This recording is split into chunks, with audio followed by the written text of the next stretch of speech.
이 순간을 놓치면 췌장은 더 지치고 몸은 점점 당에 끌려갑니다. 초기 당 수치가 조금 올랐다고 해서 대수롭지 않게 넘기면 1년 뒤에는 약의 종류가 늘어나고 결국 인슐린에 의존하게 됩니다. 하지만 다행히도 아직 늦지 않았습니다. 췌장이 남아있을 때, 즉 지금이 회복의 골든 타임입니다. 저는 30년간 당 대사와 췌장 기능을 연구해온 김도윤 박사입니다.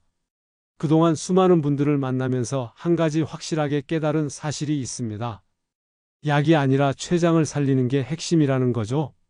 약은 증상을 억누를 뿐 근본 원인을 해결하지 못합니다. 췌장이 회복되지 않으면 약의 양은 계속 늘어날 수밖에 없어요. 많은 분들이 혈당 수치만 보고 걱정하십니다. 하지만 진짜 문제는 그 수치를 만들어내는 췌장이 얼마나 지쳐 있느냐입니다. 췌장은 우리 몸에서 혈당을 조절하는 유일한 기관이에요. 이 기관이 필요하면 아무리 약을 먹어도 근본적인 해결이 되지 않습니다. 반대로 췌장이 건강하면 약 없이도 혈당이 정상으로 돌아올 수 있습니다. 오늘 영상에서는 실제로 약 없이 혈당을 되돌린 분들의 이야기를 통해 췌장을 회복시키는 5가지 방법을 알려드리겠습니다. 이 방법들은 특별한 기술이나 비싼 건강식품이 필요한 게 아닙니다. 여러분이 지금 당장 오늘부터 시작할 수 있는 일상 속 작은 습관들입니다. 요즘 혈당 때문에 걱정되시나요? 그렇다면 오늘 영상이 여러분의 인생을 바꿀 수 있습니다. 지금부터 제가 말씀드리는 내용을 끝까지 집중해서 들어주시면 왜 지금이 골든타임인지, 그리고 무엇을 어떻게 바꿔야 하는지 명확하게 알게 되실 겁니다. 여러분은 지금 어떤 방법으로 혈당을 관리하고 계신가요? 댓글로 편하게 나누어 주세요. 지난달 제가 만난 64세 정명희님은 당 수치가 조금 높다는 말을 듣고 약을 드시기 시작했습니다. 처음엔 한 알이었는데 석 달이 지나니 2알이 됐고 6개월 뒤엔 3알이 됐어요. 하지만 시간이 지날수록 약의 양은 늘고 혈당은 제자리였습니다. 그분이 하신 말씀이 지금도 기억납니다. 이제 평생 약을 먹어야 하는 건가요? 그래서 제가 정밀 검사를 권해드렸습니다. 검사를 해보니 췌장 기능이 아직 70%나 남아 있었습니다. 완전히 망가진 게 아니라 그저 너무 지쳐 있었던 거예요. 그래서 식습관과 공복 시간을 조정해드렸죠. 밥을 반으로 줄이고 단백질과 채소를 늘렸습니다. 저녁 6시 이후엔 아무것도 드시지 않게 했고요. 6개월 뒤 정명희님은 약을 모두 끊고 공복 혈당이 90, 당화 혈색소 5.4로 돌아왔습니다. 약도 끊었는데 수치는 오히려 정상이 된 거죠. 이분이 성공한 이유는 특별한 약도 비싼 식품도 아니었습니다. 단 하나, 췌장을 살리는 습관을 지킨 겁니다. 이 이야기를 끝까지 들어야 전체 흐름을 알 수 있습니다. 지금부터 말씀드릴 내용은 여러분의 혈당 관리 방식을 완전히 바꿀 수 있는 중요한 지혜입니다. 이 이야기를 끝까지 듣고 실천하셔야만 진정한 변화를 경험할 수 있어요. 끝까지 보지 않으시면 가장 중요한 실천법을 놓치게 됩니다. 혹시 아직 구독과 좋아요를 누르지 않으셨다면 지금 바로 영상 우측 하단 무료 구독 버튼을 눌러주세요. 이 채널을 구독하시면 여러분께 유익한 건강과 생활 정보를 알려드립니다. 이런 중요한 정보를 더 많은 분들이 알 수 있도록 구독과 좋아요로 응원해 주세요. 사실 정명희님만 특별한 게 아닙니다. 제가 만난 수많은 분들이 비슷한 과정을 거쳐 회복했어요. 공통점은 딱 하나였습니다. 췌장에게 쉴 시간을 준 겁니다. 약으로 수치를 억누르는 게 아니라 췌장이 스스로 일할 수 있게 환경을 만들어준 거예요. 여러분도 지금 당장 할 수 있습니다. 이렇게 작은 변화만으로도 충분히 달라질 수 있어요. 마지막에 나올 단 하나의 습관이 모든 것을 바꿀 수 있습니다. 뒤에 나올 방법을 모르시면 지금까지의 노력이 의미 없어질 수 있어요. 그래서 이제는 우리 일상에서 췌장을 지치게 만드는 위험 요소들을 하나씩 짚어보겠습니다. 여러분의 식습관을 바꾸는 작은 실천만으로도 충분히 회복될 수 있는 일이죠. 먼저 과도한 탄수화물 식단부터 말씀드릴게요. 밥, 빵, 떡, 국수 같은 탄수화물은 혈당을 빠르게 올려 췌장을 혹사시킵니다. 탄수화물이 입으로 들어가는 순간 혈당이 급상승하고 췌장은 인슐린을 급하게 쏟아내야 하죠. 이런 일이 하루 3번씩 반복되면 췌장은 쉴 틈 없이 일만 하게 됩니다. 한국영양학회 보고에 따르면 탄수화물 비중이 높은 식단은 인슐린 분비 부담을 2배 이상 높인다고 합니다. 우리나라 사람들은 식사의 60에서 70%를 탄수화물로 채우는 경우가 많아요. 밥 한 공기에 반찬 조금, 국물 한 그릇. 이런 식사가 반복되면 췌장은 계속 비상 상태로 일해야 합니다. 63세 문정숙님은 밥을 줄이는 대신 과일을 늘리다 오히려 혈당이 올랐습니다. 건강을 위해 아침마다 사과 1개, 점심 후 바나나 1개, 저녁엔 포도 1송이를 드셨어요. 과일은 건강하니까 괜찮다고 생각하신 거죠? 하지만 3개월 뒤 검사에서 당화 혈색소가 오히려 올라가 있었습니다. 과일도 결국 당분입니다. 몸에 좋은 영양소가 들어있긴 하지만 혈당을 올리는 건 마찬가지예요. 특히 바나나, 포도, 망고 같은 과일은 당분이 아주 높습니다. 하루 사과 반 개면 충분해요. 그 이상은 췌장에 부담을 줍니다. 그럼 어떻게 해야 할까요? 밥은 반 공기로 줄이고 단백질과 야채로 채우세요. 밥 반 공기에 계란 2개, 나물 2-3가지, 된장국 1그릇.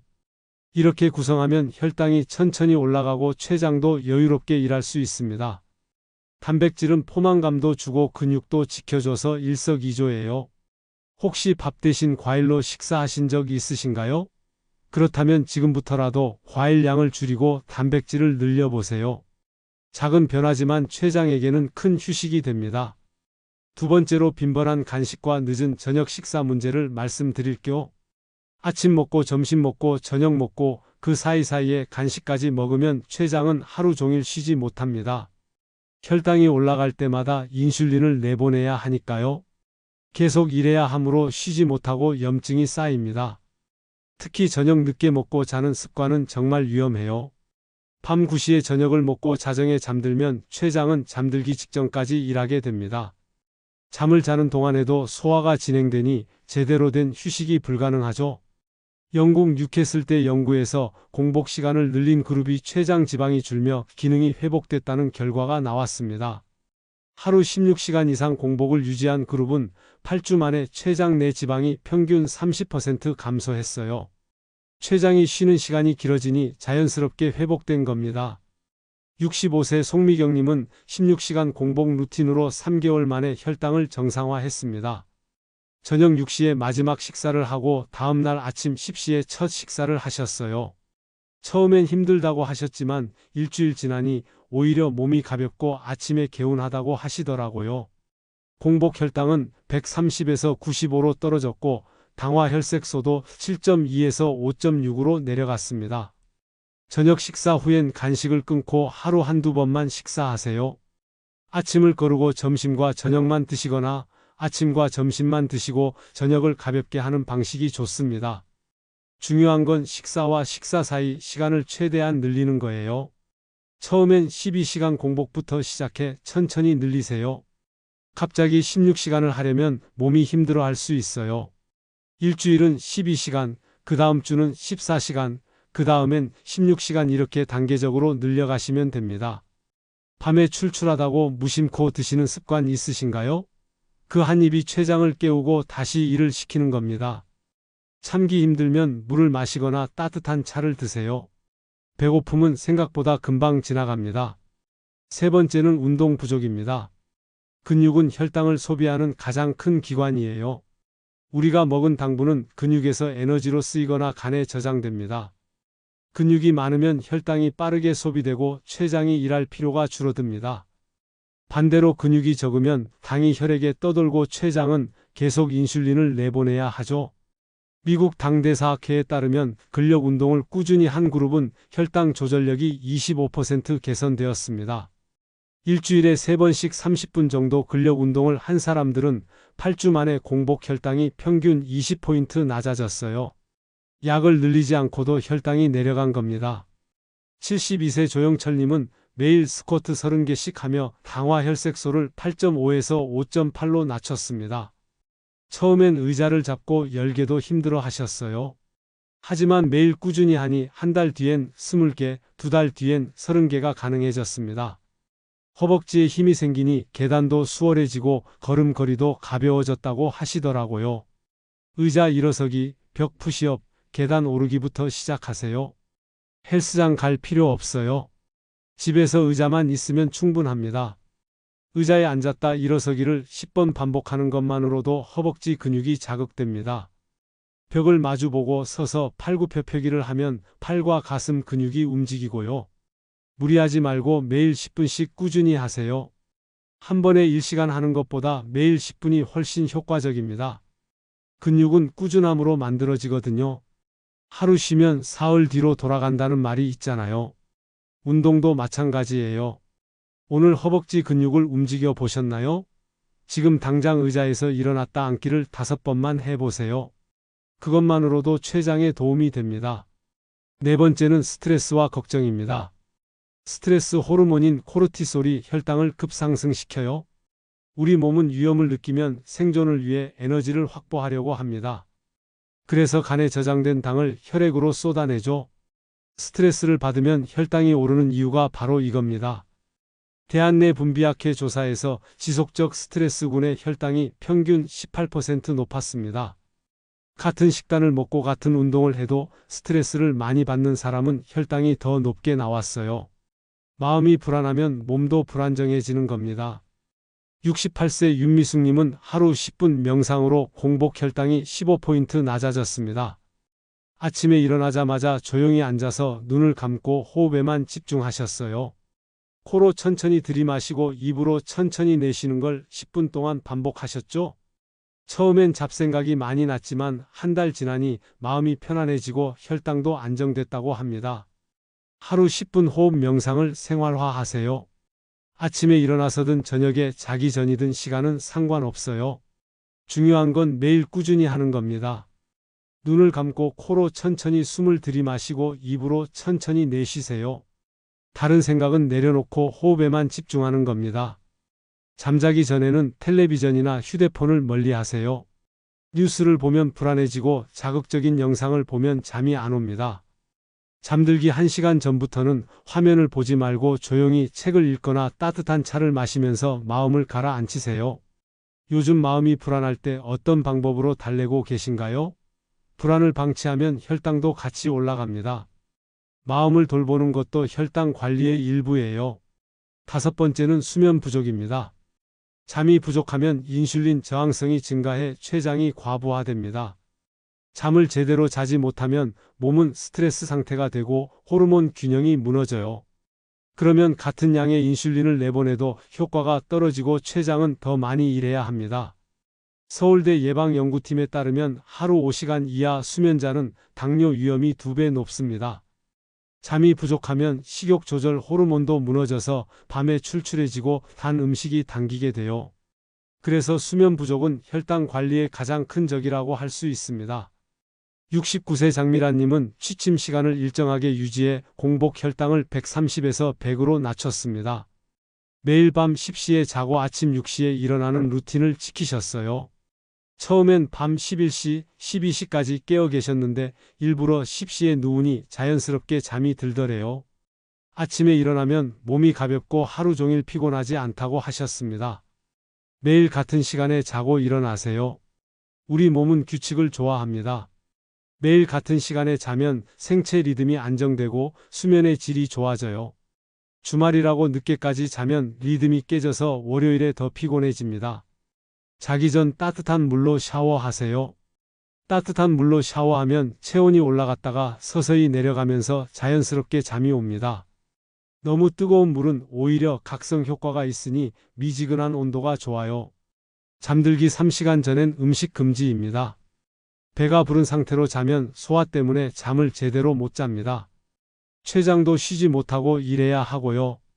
저녁은 일찍 먹고 잠들 때는 속이 비어있는 상태가 가장 좋습니다. 요즘 깊은 잠을 자고 계신가요? 아침에 일어났을 때 개운하지 않다면 수면의 질을 점검해 보세요. 잠이 보약이라는 말이 괜히 나온 게 아닙니다. 이 5가지를 바꾸면 췌장은 다시 숨을 쉽니다. 탄수화물을 줄이고 공복 시간을 늘리고 근육을 움직이고 스트레스를 관리하고 잠을 잘 자는 것. 이것만 지켜도 췌장은 서서히 회복됩니다. 이제 어떻게 회복 루틴을 세워야 하는지 구체적으로 알려드릴게요. 첫 달은 식단 조절만 집중하세요. 한꺼번에 모든 걸 바꾸려고 하면 힘들어서 포기하기 쉽습니다. 처음 한 달은 오로지 먹는 것만 바꾸는 거예요. 밥을 반으로 줄이고 단백질을 늘리세요. 지금까지 밥 한 공기를 드셨다면 반 공기로 줄이고 그 자리를 계란, 두부, 생선, 닭가슴살로 채우세요. 몇 끼 단백질 반, 채소 반 구성으로 바꾸세요. 접시를 반으로 나눠서 한쪽은 단백질, 다른 한쪽은 채소로 채우는 겁니다. 밥은 작은 공기에 담아서 따로 놓고요. 이렇게 하면 자연스럽게 탄수화물이 줄고 단백질과 섬유질이 늘어납니다. 아침에 계란 2개 삶아서 드시고 점심엔 생선구이 1토막과 나물 반찬 3가지, 저녁엔 두부 반 모아 된장국 1그릇. 이렇게만 드셔도 혈당은 안정됩니다. 처음엔 배가 고플 수 있는데 일주일 지나면 적응돼요. 오히려 밥을 많이 먹었을 때보다 속이 편하다는 걸 느끼실 겁니다. 오늘 식탁엔 단백질이 얼마나 있었나요? 만약 밥과 국, 김치만 드셨다면 내일부터는 꼭 단백질 반찬을 추가하세요. 계란 하나라도 좋으니 단백질을 꼭 넣어야 합니다. 두 번째 달부터 간헐적 단식을 시도하세요. 식단 조절에 어느 정도 익숙해졌다면 이제 공복 시간을 늘리는 겁니다. 12시간 공복부터 시작하고 물은 충분히 마세요. 저녁 7시에 식사를 마쳤으면 다음날 아침 7시까지 아무것도 먹지 않는 거예요. 물은 제한 없이 드셔도 됩니다. 오히려 물을 많이 마시는 게 좋아요. 물은 혈당을 희석시키고 노폐물을 배출하는 데 도움이 됩니다. 하루 8잔 이상 드시면 좋습니다. 아침에 일어나자마자 미지근한 물 1잔, 식사 전후로 1잔씩 마시는 습관을 들이세요. 저녁 6시 이후에는 공복 유지, 아침 6시 첫 식사로 리듬 만들기. 이렇게 하면 12시간 공복이 자연스럽게 만들어집니다. 익숙해지면 저녁을 5시에 먹고 아침을 9시에 먹는 식으로 16시간까지 늘려보세요. 처음엔 배고픔이 힘들지만 일주일만 버티면 몸이 적응합니다. 공복 시간엔 췌장이 쉬면서 회복됩니다. 계속 음식이 들어오면 췌장은 쉴 틈이 없어요. 하지만 공복 시간이 길어지면 췌장은 드디어 숨을 돌리고 손상된 세포를 복구할 시간을 얻습니다. 오늘 저녁 몇 시에 마지막으로 드셨나요? 만약 밤 9시에 드셨다면 내일부터는 7시로 당겨보세요. 작은 변화지만 췌장에게는 큰 선물입니다. 세 번째 달에는 근력 운동을 추가하세요. 식단과 공복에 익숙해졌다면 이제 근육을 키울 차례입니다. 허벅지와 엉덩이 근육 중심 운동이 효과적이에요. 하체는 우리 몸에서 가장 큰 근육 덩어리거든요. 하체 근육이 늘면 혈당 소비량이 확 늘어납니다. 하루 총 30분 스쿼트와 계단 오르기 루틴 만들기. 아침에 일어나서 스쿼트 15개, 점심 먹고 계단 3층 오르기, 저녁 먹고 스쿼트 15개. 이렇게만 해도 하루 30분 운동이 완성됩니다. 한꺼번에 하려고 하지 말고 하루 3번으로 나눠서 하면 부담도 적고 효과도 좋아요. 스쿼트는 의자를 뒤에 두고 하면 안전합니다. 앉았다 일어서기를 반복하는 거예요. 무릎이 발끝보다 앞으로 나가지 않게 주의하고 엉덩이를 뒤로 빼면서 앉으세요. 허벅지에 힘이 들어가는 게 느껴지면 제대로 하고 있는 겁니다. 계단 오르기는 엘리베이터 대신 계단을 이용하는 거예요. 처음엔 한 층만 걸어 올라가도 괜찮습니다. 익숙해지면 2층, 3층으로 늘려가세요. 계단을 오를 땐 천천히 오르고 손잡이를 잡으면서 안전하게 하세요. 아침에 의자 일어나기 몇 번 해보셨나요? 오늘부터 아침에 일어나자마자 침대에 앉아서 일어섰다 앉기를 10번만 해보세요. 그것만으로도 하루를 활기차게 시작할 수 있습니다. 네 번째는 스트레스 관리 루틴 만들기입니다. 뉴스를 줄이고 하루 10분은 나를 위한 조용한 시간 확보하세요. 아침 뉴스, 저녁 뉴스, 유튜브 뉴스까지 하루 종일 뉴스를 보면 마음이 불안해집니다. 뉴스는 대부분 나쁜 소식이거든요. 하루 한 번 헤드라인만 확인하고 나머지 시간엔 뉴스를 끄세요. 대신 하루 10분은 온전히 나를 위한 시간을 만드세요. 눈을 감고 코로 천천히 들이마시고 입으로 내쉬는 호흡 명상을 해보세요. 코로 4초 들이마시고 4초 멈추고 8초에 걸쳐 천천히 내쉬세요. 이걸 10분 동안 반복하면 마음이 놀라울 정도로 평온해집니다. 호흡에 집중하다 보면 잡생각이 사라지고 현재에 머물게 됩니다. 과거 후회나 미래 걱정에서 벗어나 지금 이 순간에만 집중하는 거예요. 이게 진짜 휴식입니다. 아무것도 하지 않는 게 아니라 마음을 비우는 시간이에요. 처음엔 잡생각이 많이 날 겁니다. 그럴 땐 생각을 억지로 막으려 하지 말고 그냥 흘려보내세요. 구름이 지나가듯 생각도 지나가게 두고 다시 호흡에 집중하면 됩니다. 한 달 정도 하면 마음이 편안해지는 걸 느끼실 거예요. 오늘은 나를 위해 쉰 10분이 있었나요? 없었다면 지금 당장 휴대폰을 내려놓고 눈을 감고 깊게 숨을 쉬어 보세요. 단 3분만 해도 마음이 달라집니다. 5번째는 숙면 환경 정리입니다. 침실은 어둡고 시원하게, 휴대폰은 거실에 두기. 침실은 오로지 잠만 자는 공간으로 만들어야 해요. 침대에서 텔레비전을 보거나 휴대폰을 하면 뇌가 침실을 놀이 공간으로 인식합니다. 그러면 침대에 누워도 잠이 안 와요. 침실은 최대한 어둡게 만드세요. 커튼을 쳐서 빛을 차단하고 전자기기의 불빛도 가리세요. 우리 뇌는 빛을 감지하면 낮이라고 착각해서 잠을 방해합니다. 완전히 깜깜한 환경이 수면에 가장 좋아요. 온도는 약간 시원하게 유지하세요. 너무 덥거나 춥지 않고 이불을 덮었을 때 딱 좋은 정도가 적당합니다. 대략 18도에서 20도 사이가 이상적이에요. 실내 온도가 높으면 깊은 잠을 못 자고 자주 깹니다. 휴대폰은 잠자기 1시간 전부터 멀리 하세요.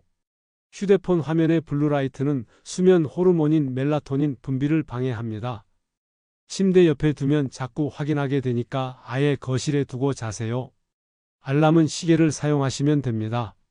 매일 같은 시간 취침과 기상, 잠 전 따뜻한 샤워 루틴을 만드세요. 밤 10시에 자고 아침 6시에 일어나는 걸 매일 반복하면 생체 리듬이 안정됩니다. 주말에도 같은 시간에 자고 일어나는 게 중요해요. 잠들기 30분 전에 따뜻한 물로 샤워하세요. 체온이 올라갔다가 서서히 내려가면서 자연스럽게 졸음이 옵니다. 샤워 후 가벼운 스트레칭을 하고 조명을 어둡게 한 상태로 조용히 책을 읽으면 완벽한 수면 루틴이 완성됩니다. 어젯밤 숙면 점수를 10점 만점에 몇 점 주시겠어요? 만약 7점 이하라면 오늘 말씀드린 방법들을 하나씩 적용해 보세요. 잠의 질이 좋아지면 혈당도 자연스럽게 안정됩니다. 이 5단계가 이어지면 췌장은 다시 일을 시작합니다. 첫 달에 식단을 바꾸고 2번째 달에 공복을 늘리고 3번째 달에 운동을 더하고 스트레스를 관리하고 잠을 잘 자는 루틴. 이게 완성되면 약 없이도 혈당이 정상으로 돌아옵니다. 이제 마무리로 오늘 핵심을 정리해 드릴게요. 오늘 말씀드린 핵심은 단순합니다. 혈당의 문제는 수치가 아니라 췌장의 피로입니다. 약으로 수치만 억누르면 당장은 괜찮아 보이지만 근본 원인은 해결되지 않습니다. 췌장은 계속 지치고 결국 더 많은 약이 필요하게 되죠. 잘못 관리하면 약은 늘고 결국 췌장은 쉬지 못해 망가집니다. 처음엔 한 알이던 약이 2알, 3알로 늘고 나중엔 인슐린 주사까지 가게 됩니다. 그때가 되면 췌장은 거의 기능을 잃은 상태예요. 돌이키기 힘들어집니다. 하지만 올바르게 관리하면 췌장이 회복되고 혈당은 자연스럽게 내려갑니다. 탄수화물을 줄이고 공복 시간을 늘리고 근육을 움직이고 스트레스를 관리하고 잠을 잘 자는 것. 이 5가지만 지켜도 췌장은 서서히 숨을 쉬기 시작합니다. 6개월이면 충분히 변화를 느낄 수 있어요. 잘못된 상식은 약으로만 조절한다는 겁니다. 많은 분들이 당 수치가 올랐다는 말을 들으면 바로 약부터 찾으세요. 약을 먹으면 수치는 내려가니까 안심하죠. 하지만 그건 일시적일 뿐입니다. 생활 습관을 바꾸지 않으면 약의 양은 계속 늘어날 수밖에 없어요. 올바른 관리법은 췌장을 쉬게 한다는 겁니다. 약이 아니라 습관으로 췌장을 회복시키는 거예요. 췌장이 쉴 수 있는 환경을 만들어주면 췌장은 스스로 회복합니다. 우리 몸은 원래 자가 치유 능력이 있거든요. 그 능력이 발휘될 수 있도록 도와주기만 하면 됩니다. 오늘 당장 실천할 한 가지, 저녁 식사 후엔 아무것도 먹지 마세요. 이 한 가지 습관이 췌장을 살리는 첫 걸음입니다. 저녁 6시에 식사를 마쳤으면 그 이후론 물만 드세요. 출출해도 참으세요. 처음 사흘이 가장 힘들지만 일주일 지나면 익숙해집니다. 밤에 간식을 끊는 것만으로도 췌장은 최소 12시간 이상 쉴 수 있습니다. 그 시간 동안 췌장은 손상된 세포를 복구하고 지방을 제거하고 다시 일할 준비를 합니다. 다음날 아침 공복 혈당을 재보시면 분명 변화가 느껴질 거예요. 다음 영상에서는 췌장을 돕는 음식과 피해야 할 음식을 구체적으로 알려드리겠습니다. 특히 건강하다고 생각하지만 실제로 췌장을 망가뜨리는 음식들의 진실을 공개합니다. 현미, 잡곡밥, 견과류, 과일 주스 같은 음식들이 정말 좋은지 아니면 오히려 혈당을 올리는지 정확하게 짚어드릴게요. 또 췌장을 회복시키는 슈퍼푸드들도 소개해드립니다. 계란, 생선, 브로콜리, 아보카도 같은 음식들을 어떻게 먹어야 효과가 극대화되는지, 하루 식단을 어떻게 구성해야 하는지 실전 가이드를 드립니다. 놓치면 정말 아까운 내용이니 꼭 다음 영상도 확인해 주세요. 여러분 생각은 어떠신가요? 비슷한 경험이나 궁금한 점이 있다면 댓글로 남겨주세요. 저녁 식사 후 간식을 끊는 게 힘드신가요? 어떤 부분이 가장 어렵고 어떤 도움이 필요하신가요? 여러분의 이야기를 듣고 싶습니다. 함께 건강한 내일을 만들어 가겠습니다.